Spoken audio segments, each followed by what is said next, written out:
Okay, so welcome everybody to our seminar. I know a lot of you. Some unfamiliar faces though, out there. Some of you guys look like you've been here for the first time.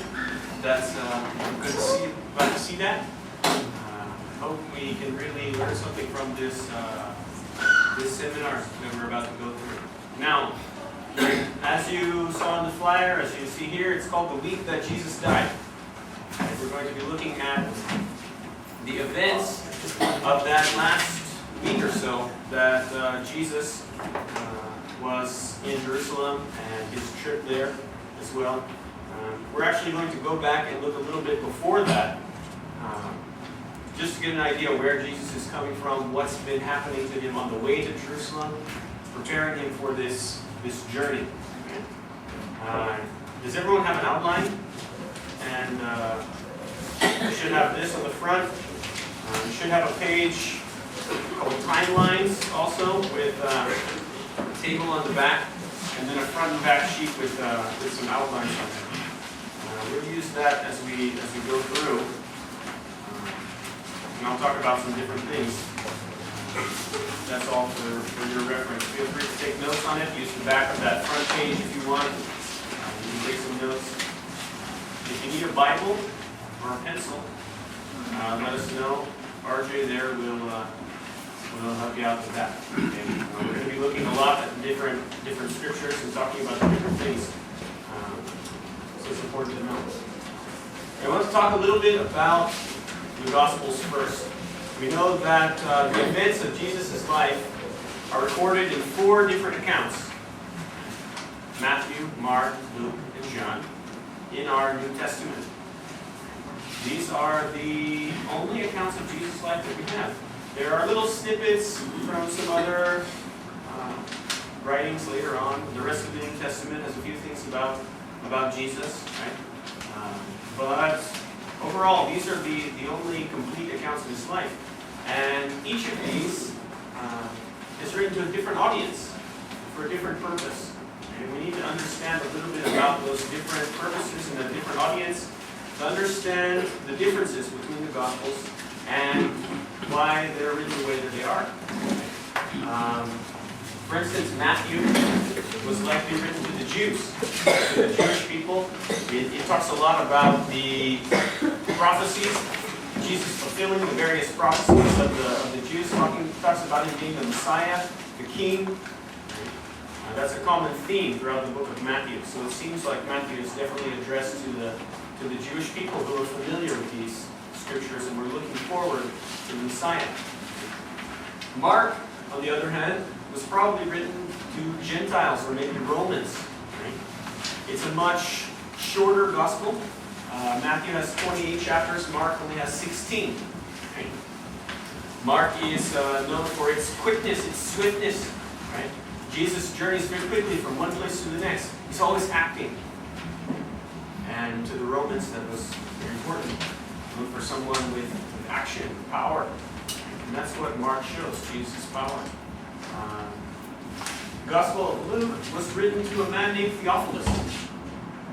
There's some debate as to whether that was an actual man, or if that's, because it comes from 2 Greek words, theos, meaning God, and philos, meaning friend. So, friend of God. So is this Theophilus just a generic term for a friend of God, someone who wants to know about God, or is it a particular person that Luke is writing to? We're not exactly sure, but both Luke and Acts are addressed to that same person. And so, Luke's account, he says, he was not an eyewitness of these things. Right? Luke was a convert, a Gentile convert to Christianity, and he researched the various events of Jesus' life. The 4th gospel is by John, right? The Apostle John. It was also probably written to the Gentiles. It was written much later than the others. But the purpose of the Gospel of John is stated very clearly near the end. These things are written that you might believe that Jesus Christ is the Son of God. And so John was written as a story to convert people, that they would know that Jesus truly was the Son of God. So Each of those has a different purpose and a different audience. The first three are known as synoptic gospels. A synoptic means forming a general summary, a synopsis of something. The three of those are very similar, Matthew, Mark, and Luke. They share maybe more than 70% of the material in each one is shared among the others. The Gospel of Mark particularly, it's very short. It's covered mostly in Matthew and Luke. It's almost as if you don't need to read Mark if you read the others. But there are some things that Mark has that are unique, some details that are there that are not in the others. And it's very important to look at them all if you want to get the full story, even though they have a lot in common. Matthew and Luke are known for their parables and the Sermon on the Mount. They have many different similarities. On the other hand, the Gospel of John, John's Gospel is very unique. Over 90% of the things in the Gospel of John are not mentioned in the other three Gospels.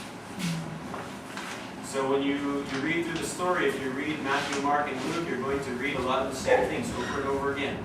The same parables, the same miracles. But the Gospel of John is very unique.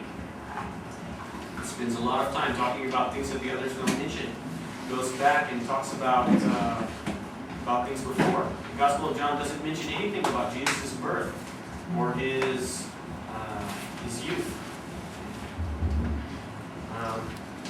It was probably written much later than the others, near the end of John's life, around 80, 90. So it's important to keep those things in mind as we study them and we look at the different accounts, because we're going to see that John only comes into our outline every now and then. For most of this last week of Jesus, John doesn't talk about the things that Jesus did.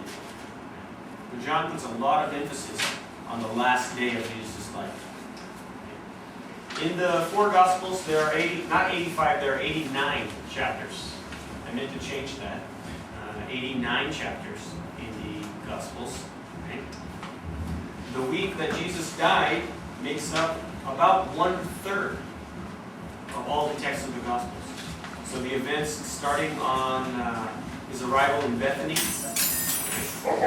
before he entered into Jerusalem on Sunday, leading up to his crucifixion and to his death and resurrection, that makes up more than 1/3 of all of the Gospels.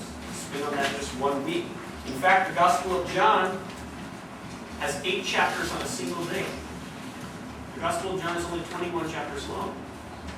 Nearly half of the Gospel of John is devoted to one 24-hour period. That's why John is so unique. That's why we can learn so many things from John that we don't from the others. John's unique perspective of those events as being one of those very close disciples to Jesus. He tells a bit of a different story. Not a contradictory story, but he gives us detail that the others do not. He elaborates in many cases. Unfortunately, the dates of the various events in the Bible are difficult, if not impossible, to determine. When we look at the Gospels, we can see, okay, this happened on the Passover, or this happened on Pentecost, or this happened at this feast. We might get a rough idea of the time of year, let's say winter or night, but the exact day, it's very difficult to pinpoint that. Our study is a little different. We're going to have several things that we know it happens on a certain day, right? On the Passover, or the day before, or the first day of the week afterwards. Right? But still, even in the study of the last week of Jesus, it's hard to determine exactly what happened when. And when you read the individual accounts, they present it a little differently. Again, not contradictory to each other, but some of them in their purpose go straight from one event to the next and don't mention the break in the days, while others tell us, this was on the next day, this was on the next day. And we can have to look at all of them to get really the full picture. We have to remember also that the events in the Gospels are not necessarily in chronological order. the Gospel of John especially, there's a few things we're going to talk about: the clearing of the temple and the anointing of Jesus by Mary, that are in a different location in the Gospel of John. That could show that that similar event happened twice. Or it could be that John is remembering it and putting it at a different time. Not because he's saying this happened at this time, but like people do when they're telling a story and they remember something and they start talking about this time when he did that, and then we get back to our story. So John might be doing that. There's some cases of that. But again, Jesus did many things many times, right? He taught for 3 years. Surely he taught the same lesson more than once to more than one group of people. Right? He healed more than one blind man, healed more than one leper. Right? So some of the stories that we see multiple times could very easily be different events. So it's important to keep all that in mind. Now, a few things to think about for this particular week. Right? Jesus was killed during the time of the Jewish Passover.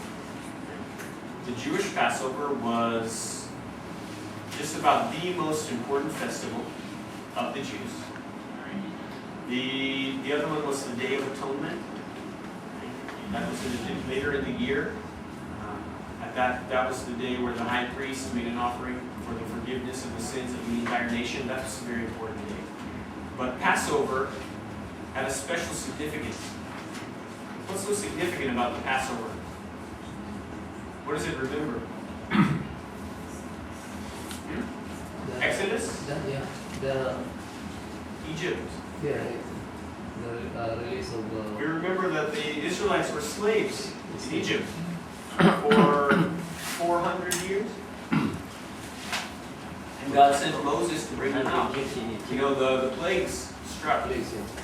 The last plague, Also the blood. the death of the firstborn. And God was going to kill all the firstborn in Egypt, including Israel. But He gave Israel the Passover. He told them to sacrifice the lamb. You choose it on the 10th day of the month, the first month of the year. You keep it. You take care of it. It has to be a lamb, 1 year old, without defect. And you take care of it until the 14th day when you sacrifice it at twilight. Then you have the Passover. And the next day, that night, they left Egypt. So that was a very important time. God spared the firstborn children of Israel because of that. But as we'll see, this Passover week, in particular, is when God offers His firstborn son. God offers His son for everyone. Jesus, as I believe it's Paul tells us, He's our Passover lamb. He's our Passover sacrifice. And so there's some interesting significance to the Passover and the story of Jesus and His sacrifice. And it's no coincidence that they happened at the same time, that Jesus was crucified at this time. Jesus had come to Jerusalem the week before the Passover to prepare. All the Jewish men were required to come to Jerusalem 3 times a year. And one of those times was for the Passover. There's a note in Exodus that if you were unclean for the Passover because of a dead body or a relative or something, or if you had been on a journey, you would celebrate the Passover 1 month later. But otherwise, all the men of Israel came to Jerusalem to celebrate the Passover. They were instructed, do not celebrate this outside of the city, that the Lord chooses. And so they all had to come there. And so Jesus came in advance. He began healing people, teaching people, as was His custom. And a lot of the events that we see are going to be during that time. But like I said, again, determining exactly when these different events, when did Jesus leave from Galilee to come to Jerusalem? How long did He stay outside of the city of Jericho? When did He arrive in Bethany? These are different questions that are difficult to answer. We can get some idea, but remember, this seminar is just going to be a guide, an overview. that we're going to look at these things, and hopefully it will encourage you to look deeper and do some study on your own to really determine what's going on. Now we know that Jesus was crucified on the preparation day. We're going to talk a lot more about the events of that day tomorrow and the night after. But we know that he died when the Sabbath was about to begin. The Jews have a different way of counting time than we do. If you look on your timeline chart, it will talk a little bit about these events determining the time and things. We use basically a Roman civil day, which starts at midnight and goes until the next midnight. That's when the calendar changes. Well, at midnight. And there are about 24 hours in the day. The Jews and Romans didn't have clocks, right? So they didn't have, it wasn't actual 24 hours. It was just roughly according to the seasons. But the Jews, their day ended and began at sunset, which would change according to the seasons, but it was about 6 p.m., 6 hours before the Roman age. So when you hear talk about the Sabbath, right, the Sabbath is a very important day to the Jews, their day of rest. For us, we think Saturday. But the Sabbath began at sundown on Friday. It still does. So when we think of the different events of Jesus' life, it can be kind of confusing when it talks about the day, because are the Gospels talking about the Roman day or the Jewish day? Is it talking about a 24-hour day, or is it just talking about daytime? All of these things we have to consider, day as opposed to evening. It's a lot to keep in mind. That's one reason we have to remember who these different Gospels were written to. Were they written to Romans or Jews? That will probably depend on what they mean by day. Now, at the same time, so we know Jesus was crucified on preparation day, which is the day before the Sabbath, which means the Sabbath would begin at sunset. So he was crucified and died in the afternoon. Once sunset came, the sun went down, the day would change. The Sabbath would begin. Now, the traditional timeline for the week involves Jesus arriving in Jerusalem on Sunday. Right? I'm sure you guys know the story of him coming in on a donkey. We'll talk about that a little more. He taught and spoke to the people for several days. He healed them. He did many things. On Monday, Tuesday, Wednesday, Thursday, the Passover meal was prepared by his disciples. He took of it on, according to the traditional timeline, Thursday night. Right? And then he was betrayed that night. And on Friday, he was put on trial and he was crucified and buried before the Sabbath began, the Sabbath being Saturday, and rose on Sunday. That's the traditional timeline. I'm going to present an alternative timeline to you, an alternative arrangement of the events based on some different verses. Either of these timelines is really possible, but I want you to look for yourself, look at the verses and see if you can figure out which one it might be. There's been a lot of debate, now, which timeline is correct or not, if either of them are, does it really matter? No, it doesn't change the events. But it's good to take a very careful look at the scriptures, because to determine this, you're going to have to look very closely and pay very careful attention. One thing to know is that it's possible that Jesus was crucified on a Thursday and not a Friday, as has been so often assumed. Luke chapter 23, verse 54 says that he died on preparation day. The Sabbath was about to begin. Well, preparation day is the day before the Sabbath, so it has to be Friday. Wait. There's one thing. John chapter 19, verse 31 says that the Sabbath after Jesus died was a great Sabbath. Right? As opposed to just a regular Sabbath. It was a special Sabbath day. Why is it special? Well, the Passover, which was the day that Jesus was crucified, according to Exodus and Leviticus, according to the commands of God in Exodus and Leviticus, it was always followed by a special day of rest and sacred assembly, just like the regular Sabbath day. Except it was not tied to the 7 days of creation of the week, right? It was a special day. After the Passover, the Feast of Unleavened Bread begins, and that day you do no work, you know, the sacred assembly. You can see the verse references in your outline here on the timeline page. Exodus 12 and Leviticus 23 and Numbers 28. In fact, 7 days after that special Sabbath was another special Sabbath.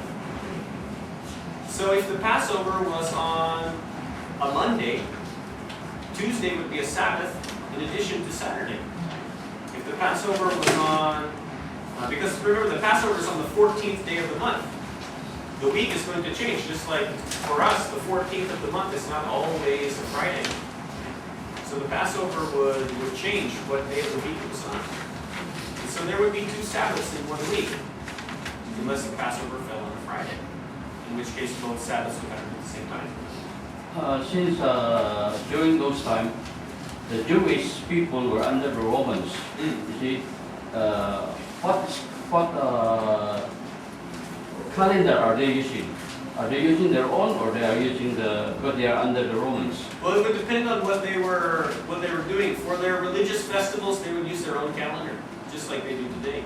But for maybe civic things, civil things, they might use a different calendar. But the Romans and the Jews both had 7 days in their week. They called them different things. As you can see on the back here, we'll talk about the Romans named them after their gods. Right? And that's where we get our modern ones. Right? Sunday, Moon Day, right? Lunes, Martes, Saturday, right? Named after the planet Saturn. The Jews, however, named them according to the day of the week. First day, second day, third day, fourth day, fifth day, sixth day, Sabbath day, rest day. And so their calendar and their religious festivals were fixed by their own calendar. And it's actually a little different than now. Now the Hebrews have a lunar calendar. Right? They have 12 months in the year, about 28 or 29 days in each one. But that doesn't line up with a regular solar year. Right? So every few years they add in a month to make up the extra time. And now they do it mathematically.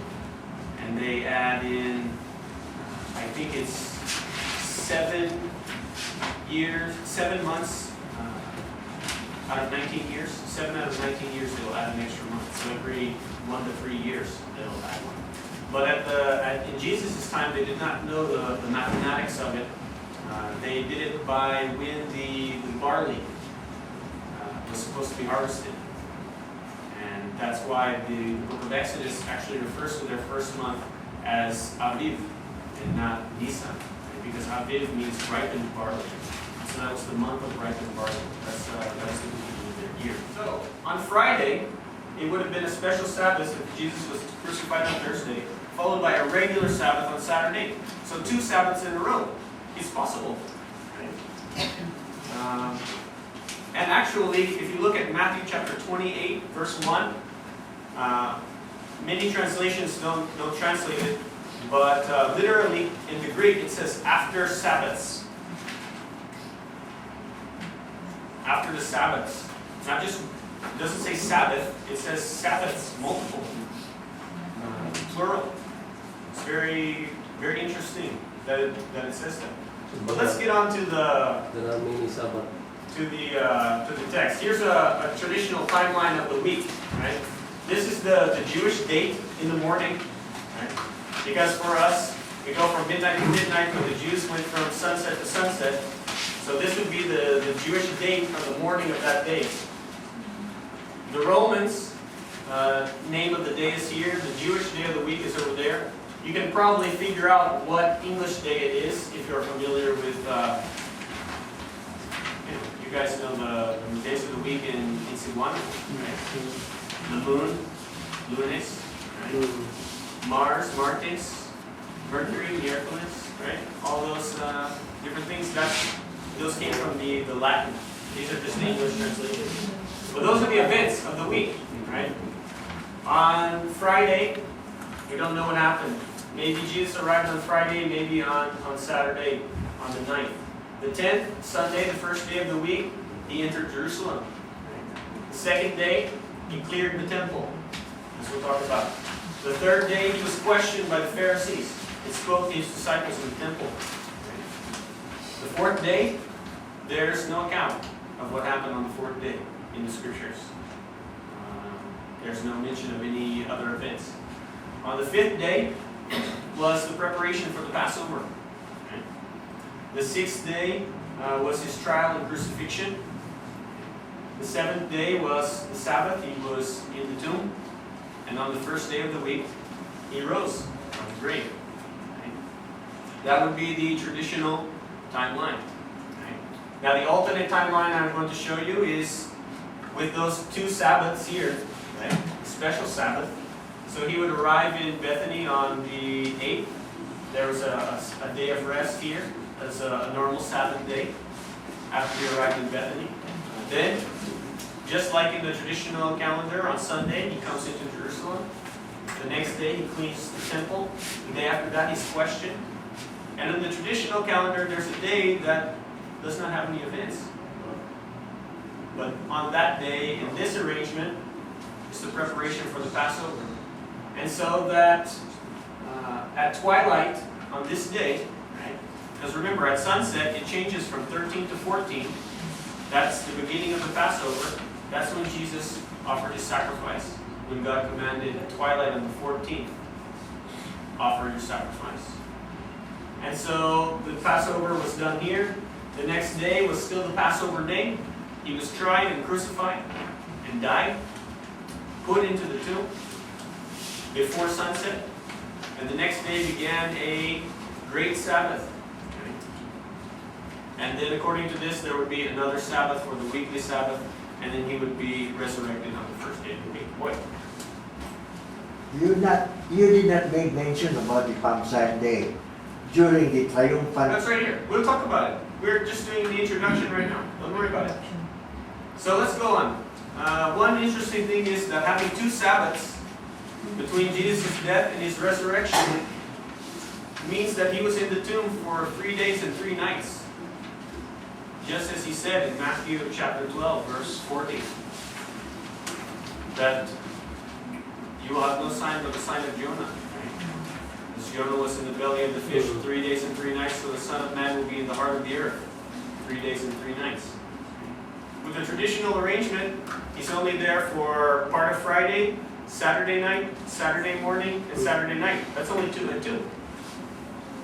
So that gives some evidence maybe to this alternate timeline. Now you can do your own research, you can choose whatever you want. It doesn't really matter, it doesn't affect the events, right? Because the events are all the same, they all happen in the same order. But it's interesting just to take a little time and note the different possibilities. And realize that sometimes our traditions might not be anything wrong with them, but they might not be necessarily correct. And that we need to be very careful in our own study to determine those things. So let's get on to the actual material, because I agree with Boy, we need to get going. Right? We need to talk about this stuff. It's exciting things that happened during that time. So we want to first talk about the trip to Judea. Right? Judea was the area of the country where the province that Jerusalem was in. Before this time, Jesus was in Galilee. We don't know exactly when he left Galilee. But Matthew chapter 19, verse 1 says, when Jesus finished saying these things, he left Galilee and went to the region of Judea on the other side of the Jordan. So this was probably about a week before he arrived in Jerusalem. The trip to Galilee, to Jerusalem, is about 100 kilometers. Okay? Walking, it would probably take about 3 days. And I've done a lot of research recently into how far a person could walk in one day. And it turns out that it's very easy to walk 30 kilometers in one day. It's not a very common thing today, right? We don't walk a lot, we drive, we ride a jeepney or whatever. But in Jesus' time, you know, everybody walked. So you were used to walking. I think the record for walking in one day is about 100 miles, about 160 kilometers. But that's a power walk, Olympic power walk. So that's probably not what Jesus was doing. But it probably took him about 3 days to travel from Galilee to Jerusalem. All four Gospels do mention Jesus leaving and going for Jerusalem, or heading toward Judea. You can see the references there on your outline. John 11, Matthew 19, Mark 10, and Luke 17. Now his trip may have started when he found out that his friend Lazarus had died. Again, these events I'm not exactly certain of the time, because it doesn't say this was 4 days from now or this was the next day at this point. It just says in John chapter 11 that a man named Lazarus was sick. He was from Bethany, and he was Jesus' friend. Some messenger came to him and said, Lord, the one you love is sick.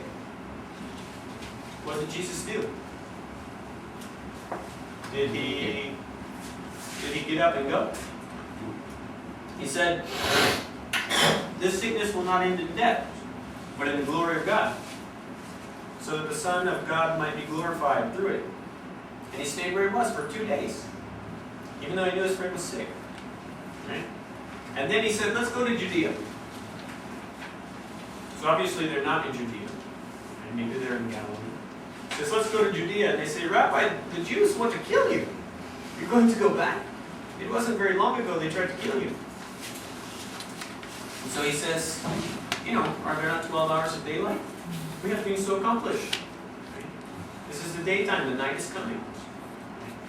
And so he says, our friend Lazarus has fallen asleep. Right? I'm going to wake him up. And they said, wow, well if he's sleeping, he's going to get better. Right? They thought he's sick, he needs rest. Jesus says, no, he died. Lazarus is dead. He says, for your sake, I am glad I was not there. Right? Because if Jesus had been there, he could have healed him. For some reason, Ronnie's calling me. I don't know why. Lazarus is dead, he says. And then Thomas says something very interesting. Thomas says, let us also go with him so that we may die with him. Interesting. So they head out from Galilee. Right? Luke says that when Jesus left from Galilee as he was going along, he met 10 lepers. Right? He met 10 men with leprosy between the border of Samaria and Galilee. And he healed them there. Right? And he said, go. Go show yourself to the priests.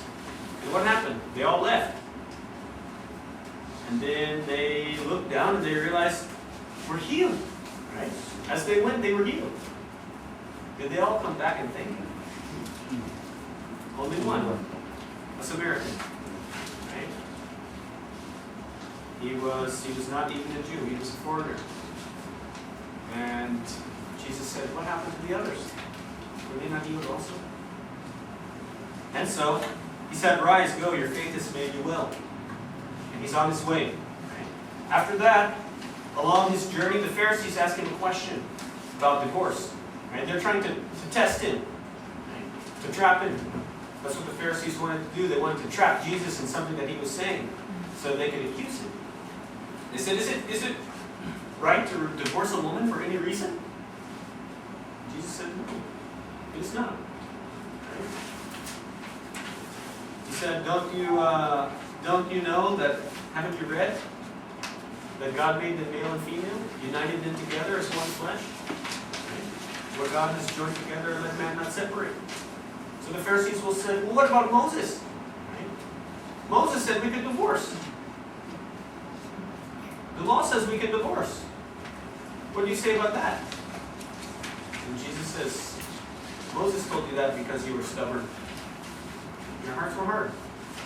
So he just told you what you wanted to hear. Right? Or not what you wanted to hear, but he told you that because your hearts were hard. He let you. He says it's not that way from the beginning. It's not how it's supposed to be. Anyone who divorces his wife except for marital unfaithfulness and marries another woman commits adultery. That's a hard message. His disciples say, then it's better not to marry. If you're stuck with one woman forever, it's better not to marry. But no. Jesus said, some people can accept this, others cannot. Just like some people are eunuchs. Some are born that way, some make themselves that way. But he outwits the Pharisees here on his trip to Jerusalem. Let's continue on. He explains the coming of the kingdom of God. Right? In Luke 17. He tells them, basically he's talking to the Pharisees. They're asking him about when the kingdom would come. And he tells them that it doesn't come with careful observation. You can't look. You can't know when it's going to come. Very similar to the end of time. No one knows when that time will be. He says, many people, people are going to say, oh, here it is, there it is. It's going to be within you. The kingdom of God is within you. So he's teaching the people as he goes along. I don't want to spend too much time talking about this week. We want to get more into the details. But there's a lot of information to cover. Remember, I told you it's a third of the Gospels we have to cover on these 3 days. So they tell him, he tells them basically about what it's going to be like in the end. When the Son of Man comes. It's going to be like a flash of lightning in the sky. Like in the days of Noah, people were just living and doing things and they didn't realize what was going on. And then it just happened. The flood came. And they died. There was nothing they could do about it. And so Jesus says that's what it's going to be like on the day the Son of Man is revealed. Don't try to prepare at the last minute because it's not going to do any good. And so he goes on and he tells in Luke the parable of the persistent widow. He's trying to teach his disciples to not give up, to pray. And even if they don't get what they want, to continue to pray, to continue to ask. Because the widow in the story, she wants justice. And there's a judge there that's not a good man. He doesn't care about people. But this woman just keeps knocking on his door. Help me, you need to, come on, sign my papers or give me the verdict that I need. Give me justice. Knock, knock, knock, knock, knock, knock, knock, knock.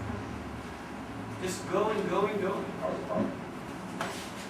What does the judge do? He says, well, I've got to help this woman because otherwise she's not going to leave me alone. So basically the point is, if even an unrighteous judge will do that, a judge who doesn't really care about this woman, imagine how much your Father is going to help you because he really cares for you. Right? So, God will bring about justice for those who ask him. Now, he also tells the parable of a Pharisee and a tax collector. Remember, he's coming in. We're going to talk a lot about the Pharisees tomorrow. And Jesus is going to spend a lot of time in Jerusalem talking to the Pharisees. He's very upset with them because they were very self-righteous. They always thought that they were right and that they were better than everybody else. So in the parable, the Pharisee is standing there. Oh, thank you, God, that I'm not like these sinners. I fast, I pray, I do all these things. I thank you that I'm not like this tax collector. And that tax collector was there, a man hated by his people because he was a traitor. Right? He was working for the Roman government. charging them money. And many of them were overcharged. But this man came to God and he said, I'm a sinner. He could not even look towards heaven. He was ashamed. He said, forgive me, Lord. Jesus says that man would be justified. The man who humbled himself. So let's keep going. In Matthew, Mark, and Luke, they each record the story of the little children being brought to Jesus. Jesus is on a very important trip. Well, when you think about this story in the context here, Jesus is on his way to raise Lazarus from the dead. His friend is dead, right? Maybe. Or he's on his way to Jerusalem for the feast. And all these people are following him and they're bringing their children to him, right? Bless them, touch them, right? And the disciples say, go away. He's busy. He doesn't have time. And Jesus says, you let them go. Bring them to me. Because Jesus always has time for the little ones. And he said, the kingdom of God belongs to us like this. Jesus is trying to teach his disciples because he doesn't have much time left. And they still don't understand a lot of things. He tells a story. Well, no, he doesn't tell a story. A man comes and asks him, a rich man, possibly a ruler, says, Lord, what should I do to inherit eternal life? What does Jesus tell him? Keep the commands. The man says, well, which ones? All of them? No. Jesus lists off a few. Honor your father and mother. Do not commit adultery. Do not murder. Do not steal. Do not lie. The man says, well, excellent. I've kept all these since I was young. What do I lack? Am I done? Did that happen? Jesus says one thing. What's that? Sell everything you have and give it to the poor. Then you'll have treasure in heaven. Then come and follow me. The man went away sad. Why? He was very rich. His treasure was on earth. As Jesus says in the Sermon on the Mount, store up your treasure in heaven. For where your treasure is, there your heart will be also. So the rich young ruler followed God's commands, but his heart was not with God. His heart was on this earth. And he went away sad. And Jesus says something very strange. It's easier for a camel to go through the eye of a needle than a rich man to enter the kingdom of heaven. A lot of people tried to explain that the eye of the needle as a doorway in the city that was very small. He's talking about the eye of a needle. A needle for someone. You know, their needles were very large. The eye was like that big, but a camel cannot fit through that. That's why his disciples say, who can be saved? And Jesus says, with men it's impossible. Right? Just as it's impossible for this camel to go through that hole, it's impossible for a rich man to get into heaven without God. If he doesn't have his heart with God, it's not going to make any difference. Right? So that was that story. Jesus traveled on. Right? He's continuing talking to his disciples about that rich man, because they say, you know, who can be saved? What's going to happen? They're astonished. And so he starts telling them that many of the first will be last, and the last will be first.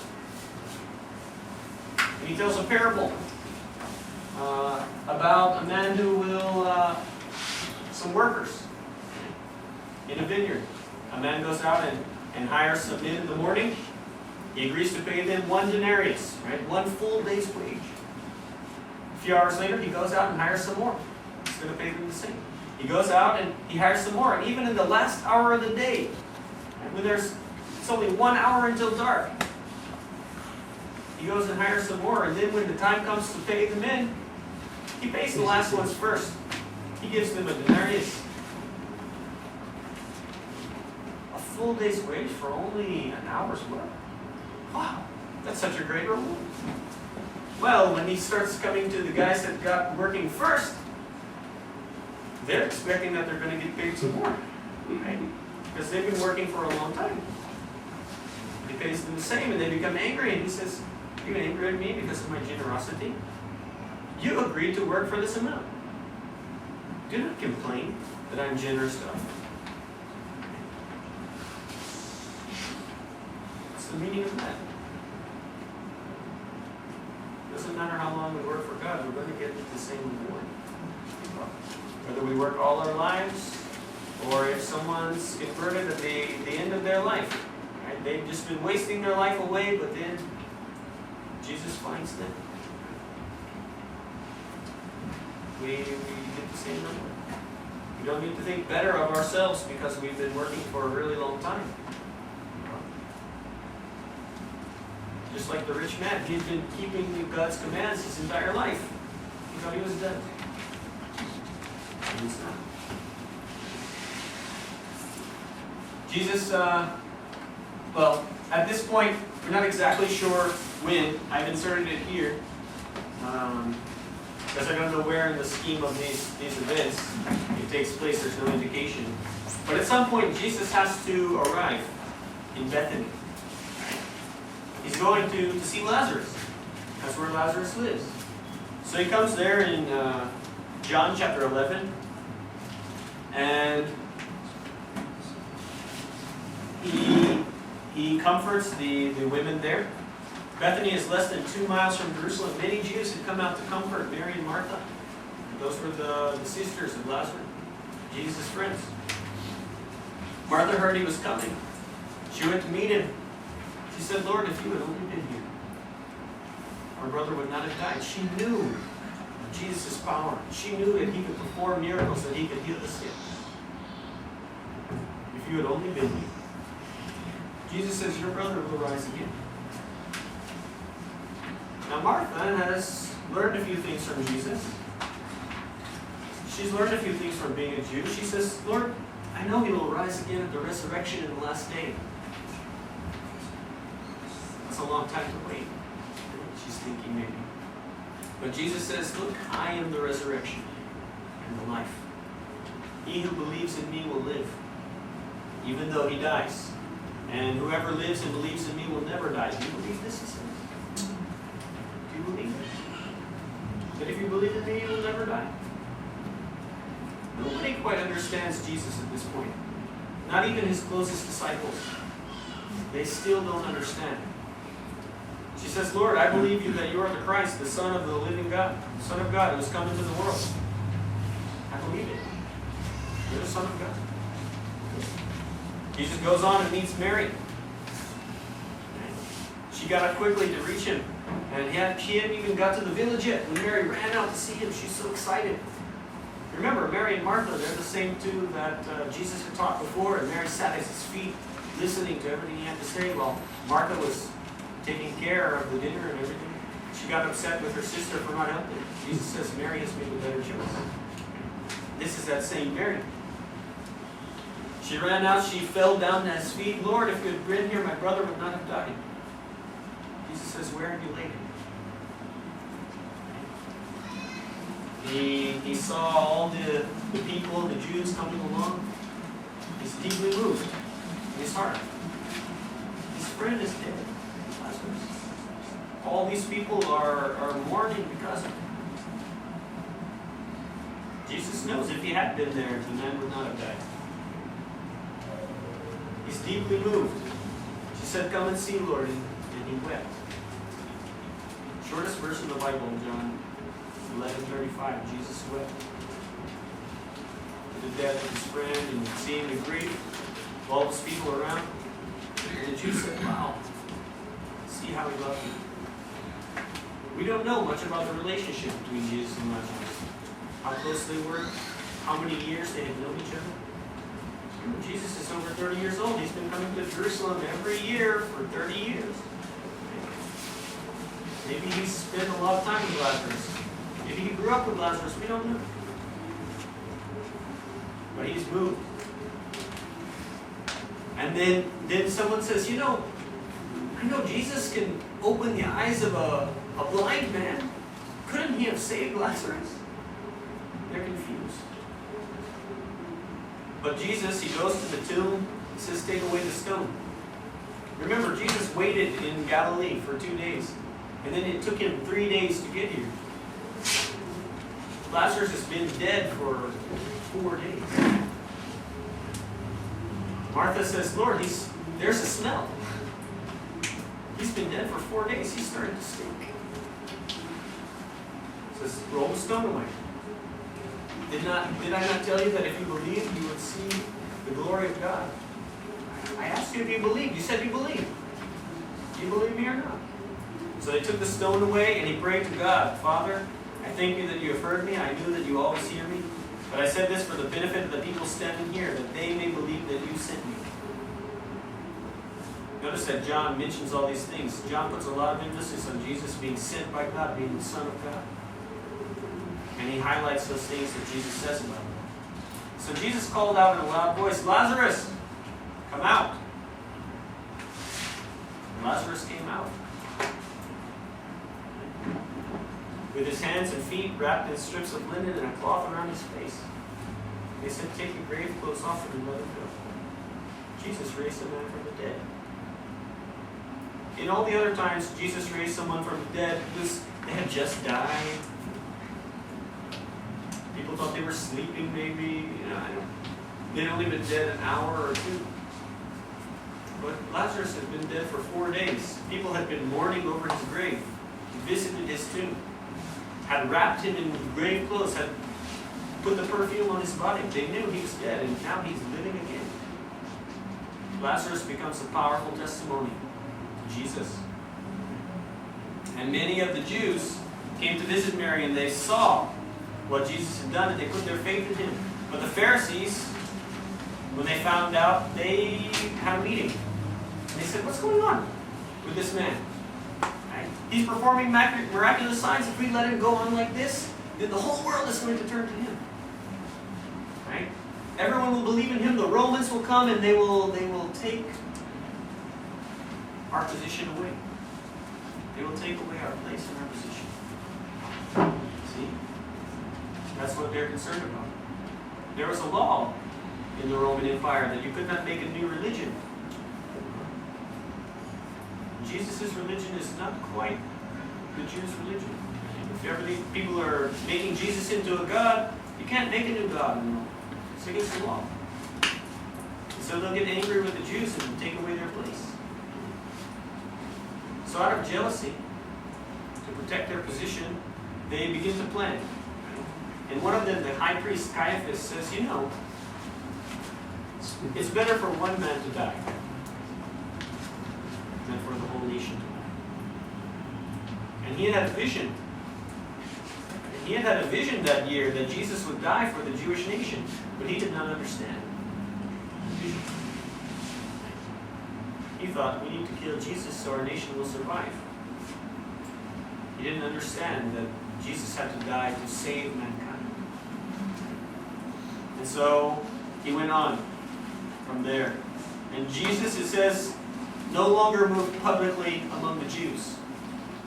He withdrew to the village of Ephraim, which is near Jericho, not far from Jericho, in the desert. And he stayed there for maybe a few days. We don't know. Depending on the timing of these events, could be a few days, could be a week. And he stayed there for some time, until it was time for the Jewish Passover. And so we'll stop there, and we'll have our snacks, and then we'll